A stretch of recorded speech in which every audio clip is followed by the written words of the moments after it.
Oke Bapak Ibu dan saudara-saudara sekalian, sekian khotbah yang dapat saya sampaikan hari ini. Terima kasih dan Tuhan Yesus memberkati.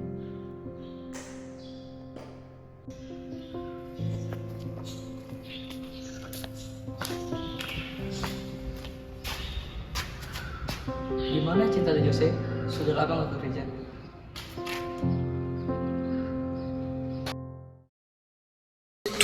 Twelve in the morning, pop shells for a living and berry gon' smell blood trail every minute road wave and you know no fair when I hit 'em. Pop shells for a living and berry gon' smell blood trail every minute road wave when you niggas no fair when I hit 'em. Ya Tuhan, cinta Jose, apa yang kamu lakukan? Kenapa?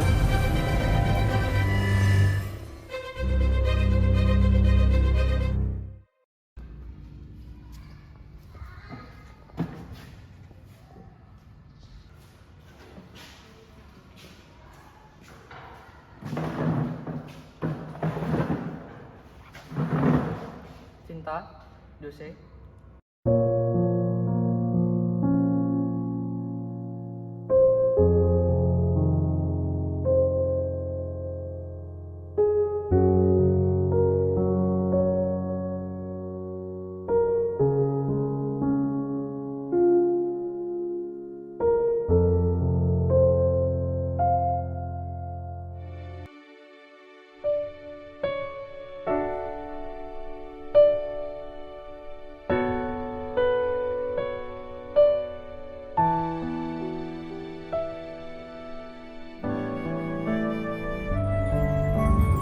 Aku akan berubah.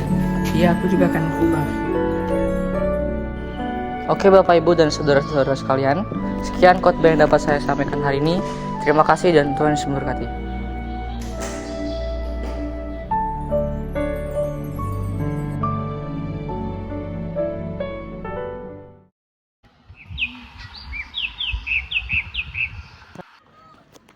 Shalom Bapak Ibu dan teman-teman, perkenalkan nama saya Cinta Ferenja Desri. Nama saya Mikael Kevin Nugraha. Nama saya Joseph Ferdinand.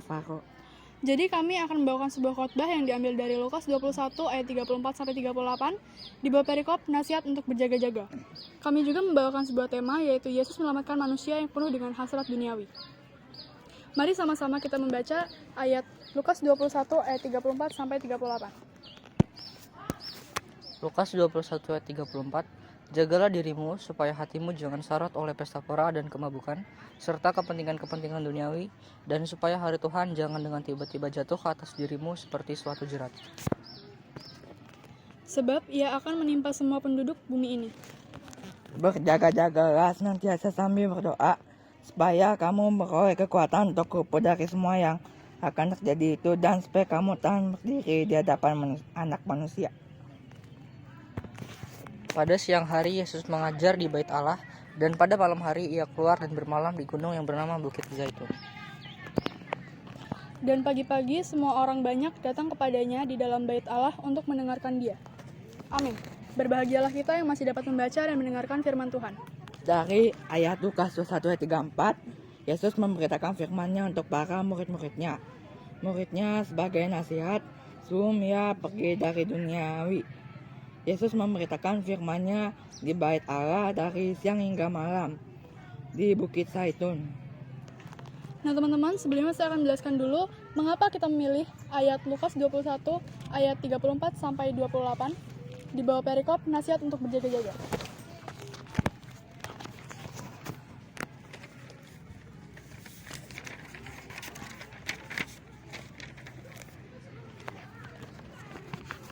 Teman-teman, saya membawakan sebuah tema yaitu Yesus menyelamatkan manusia yang penuh dengan hasrat duniawi. Jadi teman-teman, seperti yang kita ketahui bahwa Yesus turun ke dunia ini untuk menyelamatkan manusia yang penuh dengan dosa. Walaupun Yesus sudah naik ke atas surga, namun ia tetap menyelamatkan kita melalui orang-orang di sekeliling kita. Seperti roleplay yang telah ditampilkan tadi, Yesus tetap menyelamatkan kita melalui orang-orang di sekeliling kita. Cinta dan Jose sebagai manusia yang penuh dengan hasrat duniawi diselamatkan oleh pendeta. Teman-teman, pada Lukas 21 ayat 34 sampai 38, Yesus memberikan nasihat kepada manusia untuk bertobat dan kembali ke jalan yang benar. Melalui ayat ini, tanpa kita sadari, Yesus telah memberikan nasihat kepada kita Dan Yesus telah menyelamatkan kita melalui perkataannya atau perintahnya.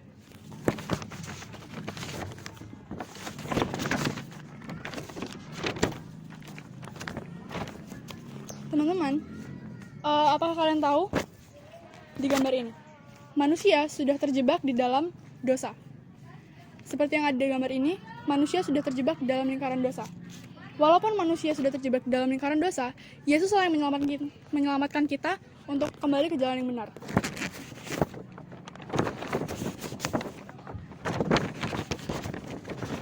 Kalian kenal ketiga orang ini?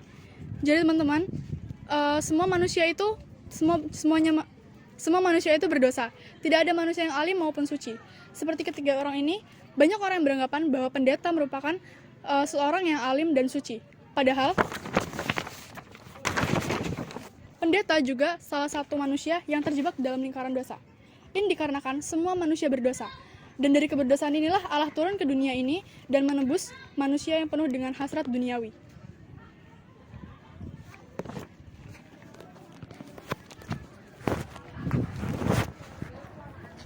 Oke, jadi di sini kami percaya pasti teman-teman ingin untuk hidup layak di hadapan Tuhan.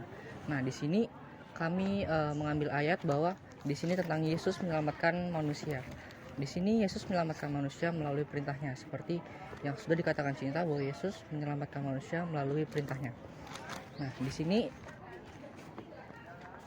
bagaimana caranya untuk kita dapat berjaga-jaga? Di sini dalam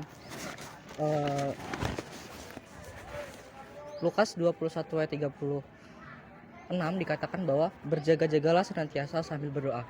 Jadi dapat diketahui bahwa cara untuk kita berjaga-jaga dalam yang dimaksud dalam firman Tuhan ini adalah dengan berdoa dan melakukan kehendak Tuhan. Hindari hal-hal duniawi yang tidak berkenan di hadapan Tuhan, sehingga kita terus taat kepada Tuhan dan kita harus berdoa dan melakukan kehendak Tuhan. Nah, di sini kita dapat contohnya di sini meninggalkan hal-hal duniawi, dan yang benar adalah kita berdoa dan melakukan kehendak Tuhan. Kalau di sini mengapa kita perlu untuk berjaga-jaga? Karena di sini dikatakan juga dalam Lukas 21:36 supaya kamu beroleh kekuatan untuk luput dari semua yang akan terjadi itu.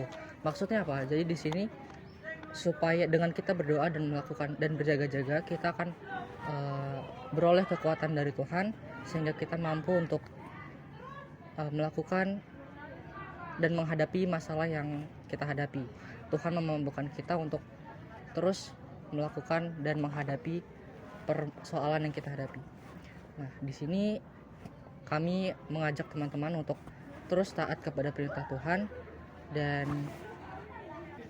dari kita berjaga-jaga juga kita akan tahan berdiri di hadapan anak manusia. Di sini maksudnya apa? Seharusnya kita ini malu. Kenapa? Karena Allah sudah rela mati di atas kayu salib, sedangkan tapi kita masih sering kali untuk melakukan dosa. Seharusnya kita malu karena dia sudah rela mati di atas kayu salib untuk menebus dosa kita, tapi kita masih sering untuk melakukan dosa. Nah, melalui dengan kita berdoa dan melakukan kehendak Tuhan, kita dapat merasa layak di hadapan Tuhan. Karena apa? Karena kita sudah meninggalkan hal-hal duniawi dan kita juga sudah melakukan kehendak Tuhan. Jadi taatlah akan perintah Tuhan, maka di sini Tuhan akan memampukan kita untuk dapat menghadapi masalah kita, dan Allah pasti memampukan. Kalau di sini kami ada contoh untuk meninggalkan hal duniawi, yaitu tidak boleh menggunakan harta atau uang hanya untuk kepentingan pribadi. Contohnya dalam hal membeli barang-barang yang hanya untuk menyombongkan. Itu seperti ataupun contoh lain dapat kita lihat di role play tadi.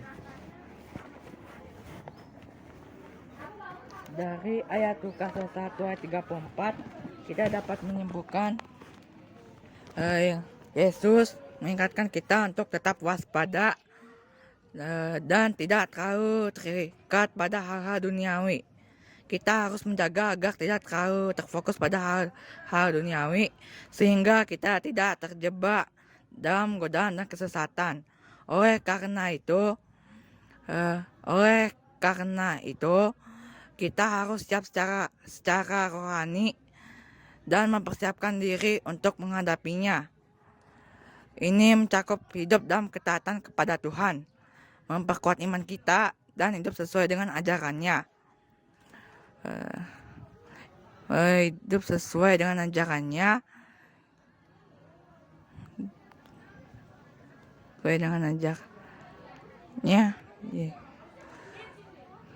Yesus mengajarkan kita terus berdoa secara terus-menerus. Doa adalah sarana untuk kekuatan dan bimbingan dari Tuhan. Melalui doa kita dapat meminta pertolongan untuk menguasai segala tantangan dan cobaan yang akan datang. Pesan moral dari Lukas 1 ayat 34, pentingnya untuk tetap waspada, hidup dan taat kepada Tuhan.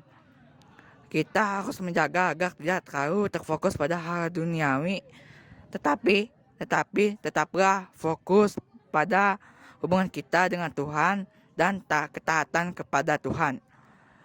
Di sini kami mengambil satu contoh penerapan firman Tuhan dalam kehidupan sehari-hari, yaitu lebih mementingkan beribadah daripada bermain handphone.